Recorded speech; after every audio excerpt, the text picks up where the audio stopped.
Good morning class. हम लोग SST में लोकतंत्र पढ़ रहे हैं।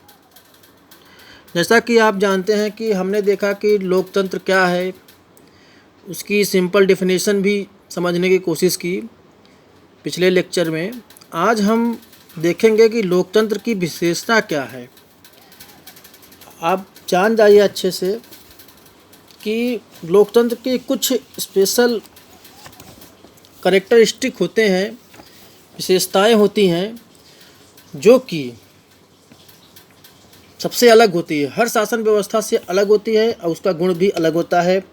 जैसे उसका सबसे प्रमुख जो फैसला होता है वो होता है कि जो उसके निर्वाचित नेता होते हैं वही प्रमुख फैसला लेते हैं। फॉर एग्ज़ाम्पल आप समझने की कोशिश करें, यानी कि जो प्रमुख फैसले होंगे वो निर्वाचित नेता करेगा। ये सबसे बड़ा इम्पॉर्टेंट फैक्ट है। देखिए कैसे, आपको पता है, हम एग्जाम्पल के द्वारा समझते हैं कि पाकिस्तान में 1999 में पाकिस्तान में जो है सैनिक तख्ता पलट होता है। ठीक है, सैनिक तख्ता पलट का मतलब क्या होता है कि जब तख्ता पलट, पहले समझिए क्या होता है। जब कोई गैर कानूनी तरीके से सत्ता को उखाड़ फेंकता है तो उसे हम तख्ता पलट करते हैं। वो हिंसात्मक भी हो सकता है और अहिंसात्मक भी हो सकता है, लेकिन वो गैर कानूनी तरीके से होता है, सत्ता को पलटा जाता है। ठीक है, तो पाकिस्तान में 1999 जनरल परवेज़ मुशर्रफ ने जो है तख्ता पलट किया और उसके बाद वहाँ के पूरे पाकिस्तान के मुख्य कार्यकारी बन गए, यानी चीफ एग्जीक्यूटिव बन गए। सारा कार्यभार अपने हाथ में ले लिया।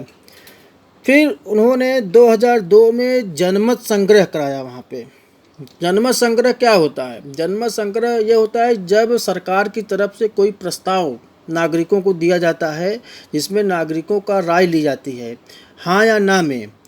तो उन्होंने एक जनमत संग्रह पास कराया और लोगों की राय जानी, जिसके आधार पे एक लीगल फ्रेमवर्क ऑर्डर के लिए जनमत संग्रह हुआ था। इसका यह मतलब था कि राष्ट्रपति जो है राष्ट्रीय और प्रांतीय जो सभा को भंग कर सकता है, उसके पास स्पेशल पावर आ जाएगा।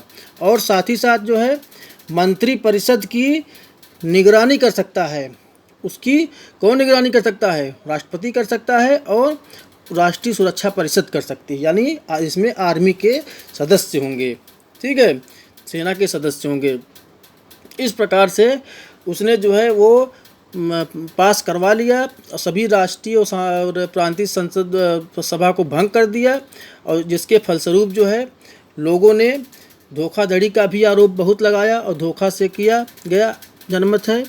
तो बाद में उसके बाद फिर जब चुनाव कराया गया वहाँ पे, तो वहाँ पे जो लोग चुन के आए उनको पूरी शक्ति नहीं दी गई।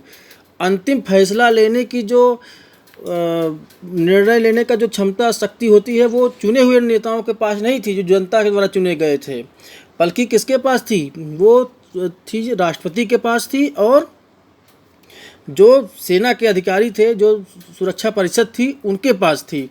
तो कहने का ये तात्पर्य है कि जब लोकतांत्रिक सरकार, इसको हम नहीं कह सकते, लोकतांत्रिक सरकार तब होगी जब प्रमुख फैसला जो होगा, अंतिम फैसला जो होगा, वो जनता का चुना हुआ प्रतिनिधि ले सकता है। जैसे आप भारत के केस में देख लें तो भारत का जो सर्वोच्च पंचायत किसे कहते हैं? संसद को कहते हैं।